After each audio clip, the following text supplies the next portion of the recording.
Hello and welcome. My name is Earthryn Cousin, and I'm a distinguished fellow in the Global Food and Agriculture program here at the Chicago Council.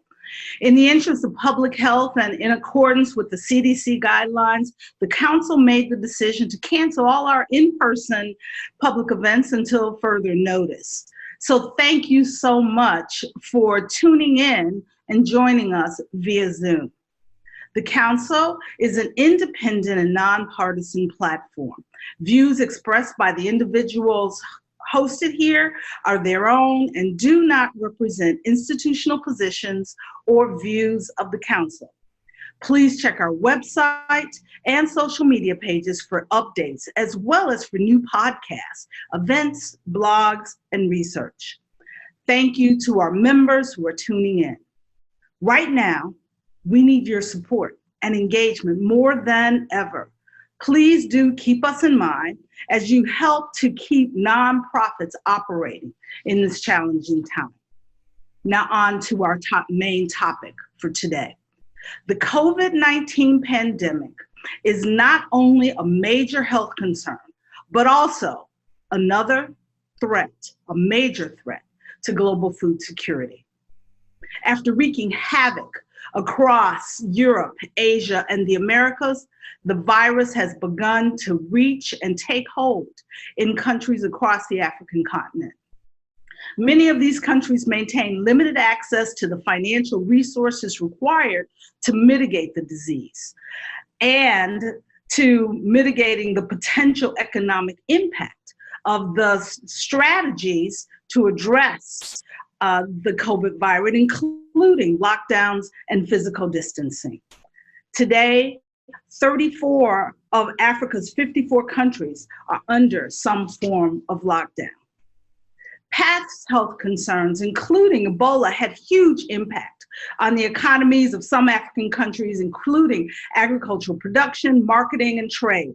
During the Ebola crisis on the production side, due to road blockages, farmers had limited access to inputs such as seeds and fertilizers and insecticides. Many of the regions faced acute labor shortages. Did we learn any lessons from these past challenges? And what is happening already to address the challenges of COVID-19 on the food system, and what must happen now and in the near future to help avoid the COVID-19 pandemic evolving into a food crisis? Over the next 45 minutes, our esteemed panelists and I will aim to answer these questions. And after about 30 minutes, we'll bring you, our viewers, into this conversation. We'll incorporate your questions into our discussion. So please turn on your browsers to ccga.live to submit a question or to vote for questions that you'd like to see answered. So now I am pleased to welcome today's panelists. Let's begin with President Gilbert Humboldt. Gilbert became the 6th president of the International Fund for Agricultural Development, IFAD, on April 1st, 2017. President Humboldt has spent more than 30 years working to improve the lives of the world's most vulnerable people with extensive experience in global affairs, international development, diplomacy, and management. As Prime Minister of the Republic of Togo from 2008 to 2012, President Humboldt successfully introduced economic reforms and enhanced the rule of law and civil liberties.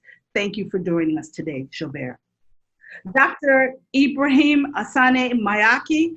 And Dr. Mayaki, I'm so sad that we're having challenges seeing you. Welcome during this beginning of Ramadan. Dr. Mayaki is the Chief Executive Officer of the new Partnership of Africa's Development, NEPAD agency. Dr. Mayaki was the Prime Minister of Niger from 1997 to 2000, and previously worked as Professor of Public Administration in Niger and Venezuela. Dr. Roy Steiner is the Senior Vice President for the Food Initiative at the Rockefeller Foundation, where he leads a team focused on creating access to nourishing food for millions of people in the US and around the world. Dr. Steiner is highly experienced in global agricultural development. He previously served in senior development roles at the Omidyar Network, McKinsey, and the Gates Foundation. Gilbert, Ibrahim, and Roy, thank you so much for joining us today in what I am sure is a hectic time for all of you. So let's get right to it. Gilbert, what concerns do you have about the impact of the COVID-19 health challenge on the food security and the value chains of food systems across the continent of Africa? First of all, thank you so much for organizing this, and thank you for inviting us. Obviously, we do have the concern in terms of the impact of the COVID-19 on the food, the whole chain, the whole food system. From weeks now, I have to say that we have been receiving from our ongoing project. As I'm speaking to you, I have more than 65 countries, not only in Africa, but also in Asia, mostly low-income countries that are really expressing the challenge we are having on our ongoing projects. It could be in Senegal when the producers now are stuck with their produce, not able to get to get to the restaurant, because usually their clients were big restaurant and the hotel in the Dakar, to Bangladesh, where some of our project beneficiaries cannot pay back the small loan from the international microcredit institution. So different reasons varies. Some countries that are having problem to have access to inputs such as fertilizers. So that in itself, there is a serious risk for that impacting the whole chain. We do know, FAO statistics are very clear on that globally the supply is not an issue, but the distribution and the logistics are really the issue. And the second dimension that for me is quite an important issue is when you think about it, you take, and certainly Dr. Mayaki will also touch on that, I will hope. The Africa imports, sub-Saharan Africa import now 35 billion on food products a year. So you can imagine the disruption we're going through the food, the impact on this. Thirdly, and I will stop on there. Despite that import, 80% of the foods in Africa are still coming from the small scale producers from the rural communities. So the impact is our concern is also coming from their inability to really find a way around the current stalemate in which they are over. Well, thank you very much for that, Gilbert. The question that I must follow up with very quickly before I go to Dr. Mayaki is, with the programs that you've just described, do your member states see this threat as real, or for food security as a real concern, the food security concerns their countries were already facing? No, I have to say that I'm very humbled to see that most of our member states are realizing that it's crucial for us to really act also now to really make sure that what is looming as a major economic downturn does not affect too heavily the left behind on that. So I want to say that the reaction is at the level it should be, but the degree of consciousness is quite very high. We just, of course, there are a lot of things IFAD is doing. I can come back on that, but This week, we just launched a stimulus package to really help the communities that we are serving. And our approach with our member state is quite very positive, I must, and that is encouraging. Though it's going to be quite very important, I think, to quickly make the distinction between the pure humanitarian, assistance to make sure that people are fed on a daily basis, from making sure that they do not start by selling their assets so production can start whenever possible. Over. Dr. Thank you, President Hongo. Dr. Mayaki, President Hongo used the phrase that governments are concerned about the left behind, ensuring no one is left behind.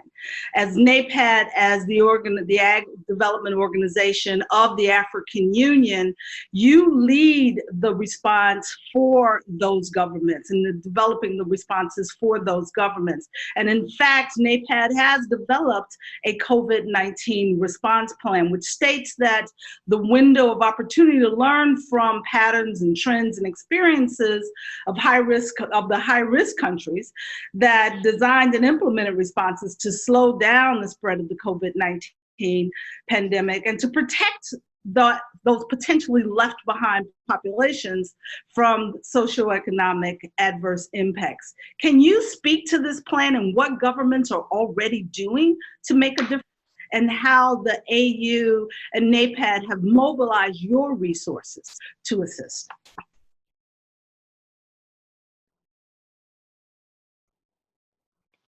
Dr. Mayaki, your phone is muted. Good. Thank you. Thank you very much for inviting me. I'll go straight to 4 points. The first one is that food security is enhanced as an absolute priority, especially during this COVID-19 crisis. No government wants to see a majority of its population run without cash and without money. More than 60% of our economies are informal, and you will understand that people rely on going out every day in order to find cash and to find food. So the measures that have been taken in terms of social distancing and lockdown have a direct impact on the livelihoods of the most vulnerables. So in that context, what we designed at the African Union level and followed evidently as the development agency of the African Union, we stick to the African Union roadmap, is to do 2 things. First of all, as President Ungbo was mentioning, we need to really take into account local production by taking measures regarding how to create a favorable immediate environment for the small-scale farmers. And the second point is how to provide the necessary agricultural products in the urban areas. Social distancing is extremely difficult in urban areas in most of our capitals. So without providing the necessary food to the vulnerable populations, we will not be able to stop the virus. So stopping the virus is absolutely essential, but at the same time, if complementary measures are not taken in order to provide food to the most vulnerable, we will run into quasi-chaotic situations. My second point is, in particular, regarding the Sahel region. The Sahel region is having 4 crises at the same time. A food crisis, because we know that in the next 6 to 7 months, 17 million inhabitants of this region might face hunger.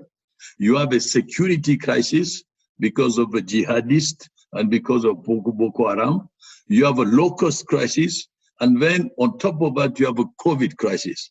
So the best way to deal with that is to have an integrated approach nationally, but fundamentally to have a regional approach. Because we don't want the Sahel to implode.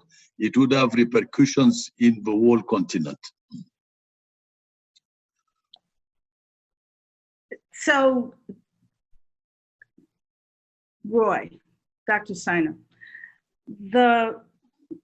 you've heard from Gilbert the work that the multilateral communities are doing to avoid the crisis in the crisis, and you've heard from Dr. Mayaki what the members, the African countries themselves are doing under the leadership of the AU to address the pre-existing challenges and their effects on the population that is now affected by COVID. What role does the global community have, particularly donors like foundations like the Rockefeller Foundation, but the other donor nations as well? What do you see as a responsibility of the global community to addressing this crisis on the continent?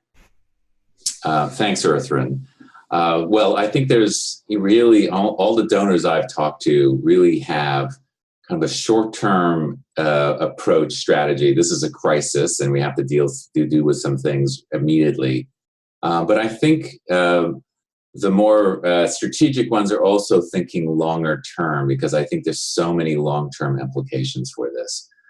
In the short term, for example, the Rockefeller Foundation in the U.S. is actually leading the national testing coalition. It's something actually that government should have been doing, but there was this vacuum, and there was a leadership vacuum, and we've gone in there and put together a whole coalition to help make sure that we can do the testing so that we can get back to work. Because I think the long-term damage is really the reduction in earning power for so many poor and vulnerable people. And if we can't get those folks back to work, we're going to have really lasting damage.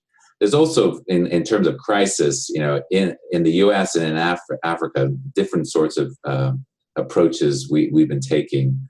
In the U.S., it's really around using school feeding as a way. 22 million people rely on school meals, and that's actually true. I mean, it's probably 500 million children around the world rely on their schools for food, for their most nutritious meal of the day.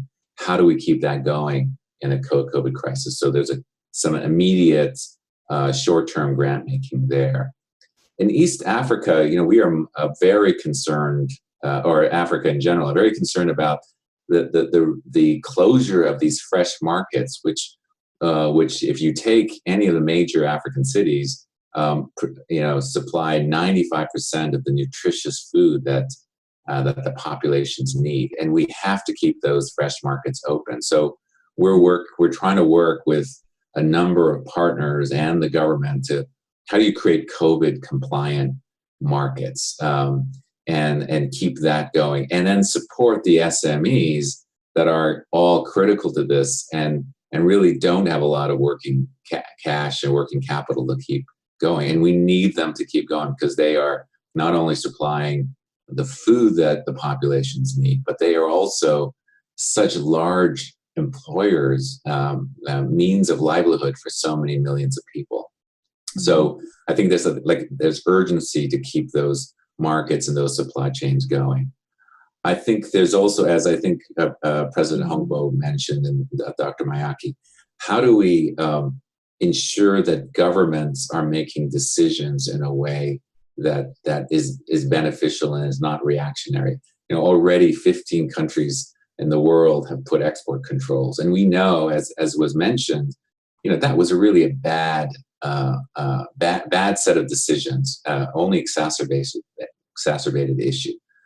The thing that we have to do, and I think this is really involving governments, multilaterals, donors, is how do we really use the best data that we have to help inform policymakers? And so I think there's an opportunity to really create new sorts of data platforms around food balance sheets in a way that is much more real-time, more accurate, and can inform policies more effectively.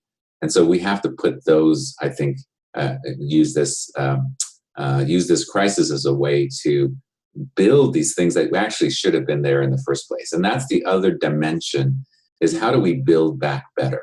How do we use this crisis to address many of the fundamental structural and behavioral issues that have been so hard to shift?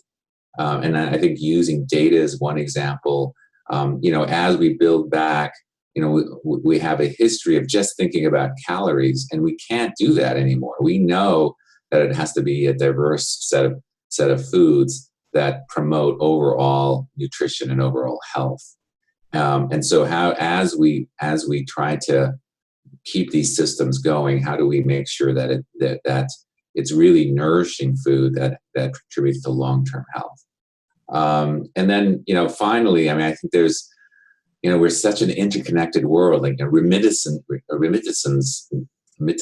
from overseas are so critical to getting to supporting many of these families in developed low and middle income countries, and we need to make sure that flow continues, and it's going back to how do we get populations back to work in a way that's safe is a really fundamental issue. And I think we as donors have to find ways that to fill in where the leadership is needed.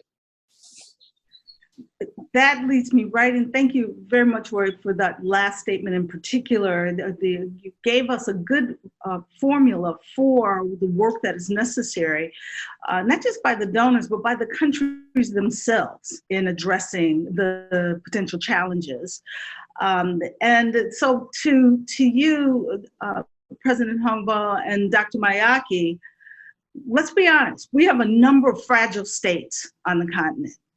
What role do your organizations play in ensuring that the kind of prescriptions that have just been identified by each of you are implemented in those countries, as well as those that are more progressive and better prepared to perform much of the work that has been described today?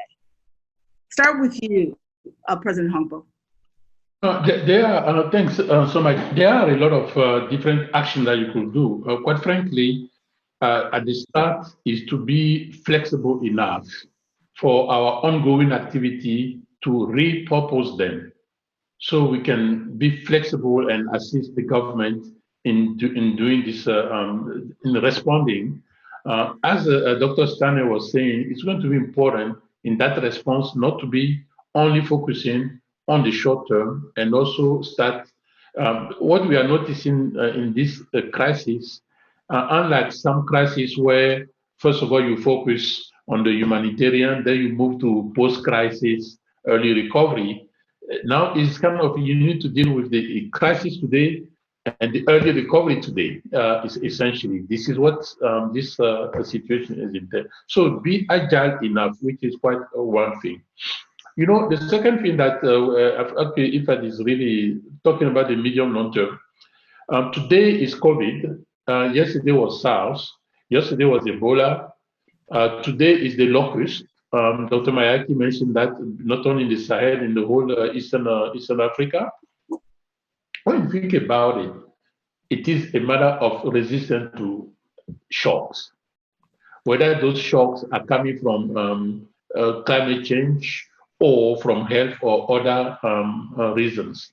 So it's building or embedding a dimension of building resilience, developing or encouraging in the positive sense of a self-reliance of government, for government to be able to call on themselves. You see, what we're also realizing, and sometimes you might think that even government are not cooperating enough, the instinct of each government in, I need to protect my people.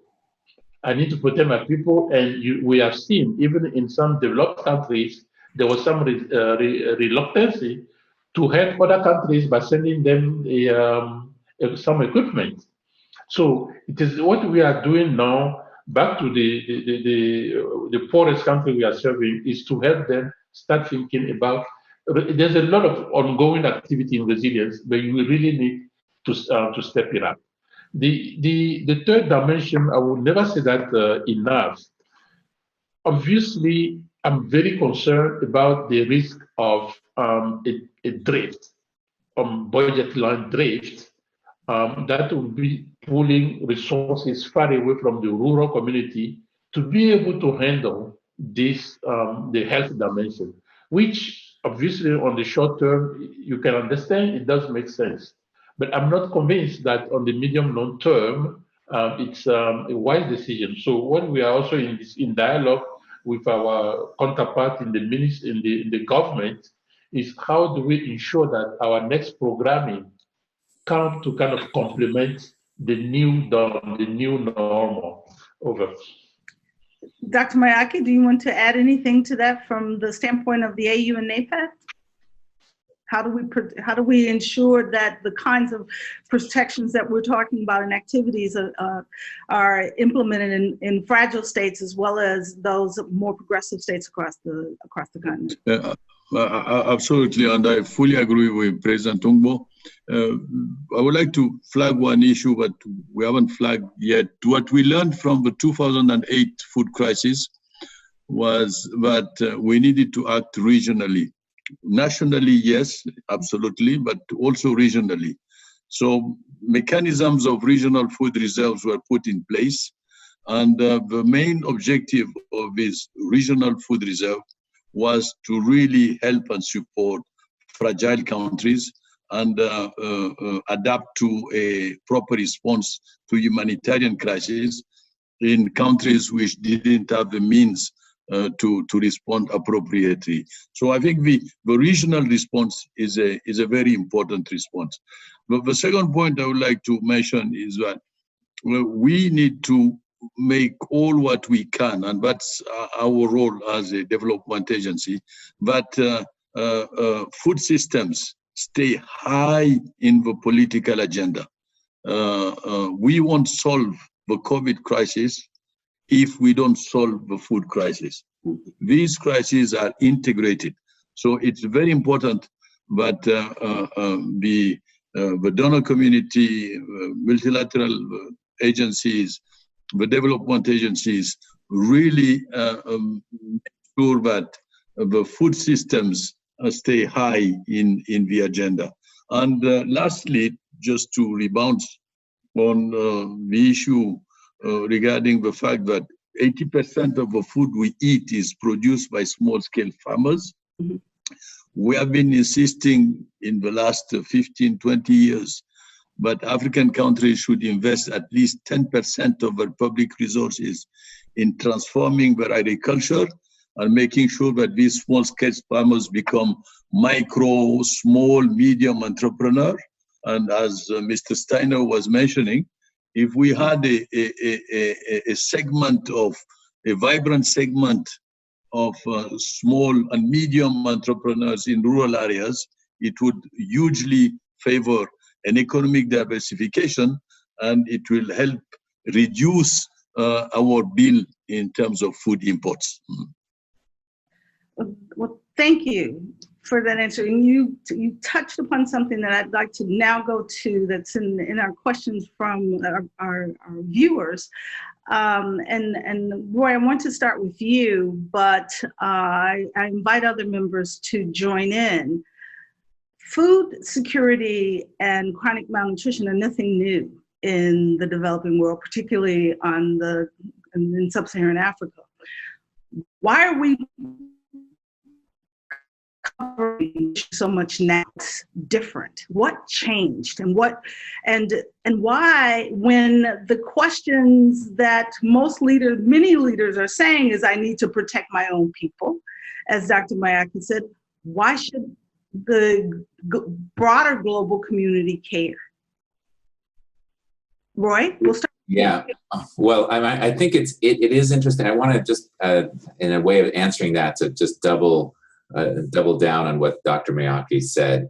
You know, you cannot have a healthy society without a healthy food system. And in fact, the entire COVID crisis started because of a food choice. Someone decided to have something that was eaten by a bat for dinner 5 months ago, and 5 months later, the entire global economy is to a standstill. If you ever need any proof that A, food choices matter, and B, that we're interconnected, the COVID crisis proves that, right? And we're not going to go back to a world where that is not going to continue to be a reality. So I think food has been underappreciated, invested in for the last 30 decades. It is agriculture and food systems are the foundation of a healthy, resilient society, and we've just lost sight of that. And it takes a crisis like this to show how broken and dysfunctional and inadequate a lot of our food systems are. And going back to the health, we're finding in all the people who are dying at such a higher rate are people who are immune compromised, who have a lot of the diseases of poor diets, right? Diabetes and cardiovascular, etc. So there's a direct link to, if you don't have healthy food systems, you're not going to have healthy people who are therefore not going to be able to fight off the diseases that are inevitably going to be coming. So I think it is what's different is that we're just starting to see things more clearly now that were always there, and we're starting to understand the perspective of food systems and not these siloed things. Like, we need a much more integrated food systems approach, and I think as President Hongbo mentioned, this so much of the solution is around regional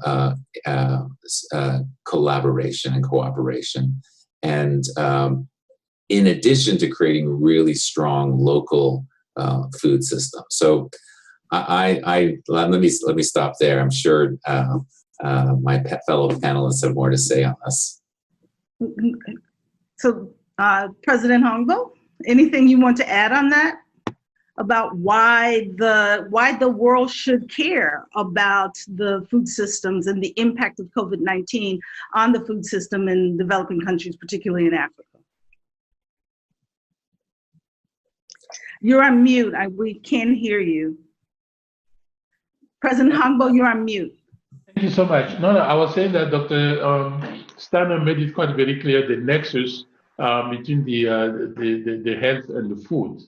And you yourself, you're quite a very expert when it comes to nutrition dimension. So what's in the past few weeks, including here in Rome, one of the points that we've been making is that, in this crisis, we are not talking enough about the nutrition dimension, and the point that we will really have to step up our efforts in the nutrition. So that nexus is lead me to another dimension of that between the health and the agriculture side, which is the water.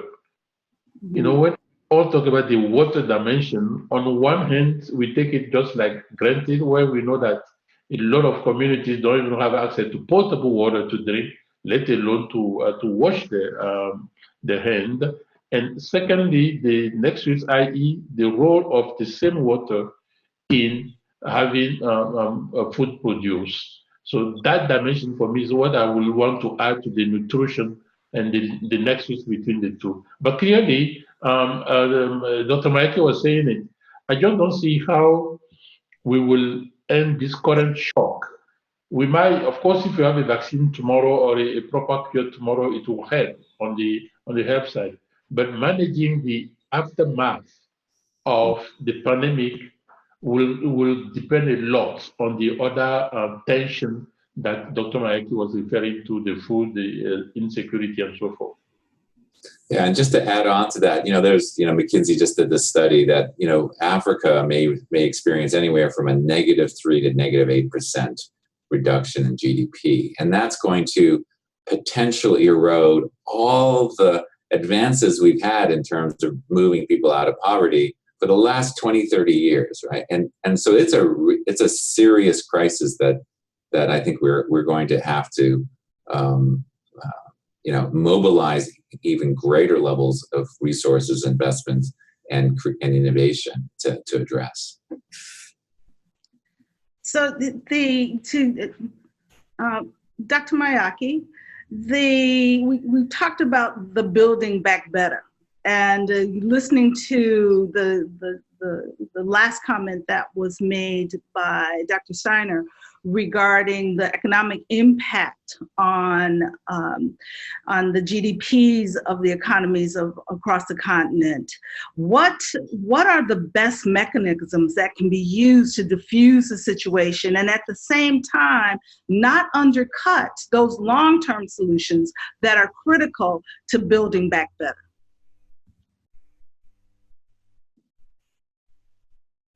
Dr. I Mayaki, like the three quick issues. African countries, as you know, our finance ministers negotiated a moratorium on the service of the debt, the interest for 2 years. That's their objective. They are not talking about an erosion of the debt. Before the COVID crisis, most of African countries and governments were paying their debts normally. But given the perspectives of reduction in terms of economic growth, we will lose revenues, so we need a fiscal space. But the revenues that we'll have after COVID cannot be spent in the same systems that we had before. Because as President Tungbo was saying, we need to think about the potential of a pandemic. So we have a double task. On the one hand, how to better manage our revenues, which are shrinking, and at the same time, how to reform proper policies. In health, it will be investing in primary health care prevention. And in the food systems, it has absolutely to be in transforming agriculture in rural areas, just like IFAD is doing, by really supporting the small-scale farmers and bringing them to become micro and small entrepreneurs. That's the first thing. The second one, we need regional solutions, absolutely. And the food reserves regionally is a good instrument.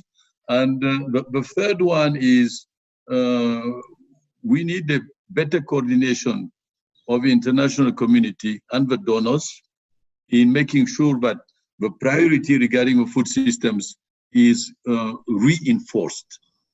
If Africa doesn't come out positively out of this crisis, the world will suffer. What a way to end our conversation. If Africa doesn't come out of this crisis successfully, the world will suffer. President Hongo, Dr. Steiner, Dr. Mayaki, thank you very much for joining us today. Thank you, Arthur. Thank you. Thank you very much. Thank you.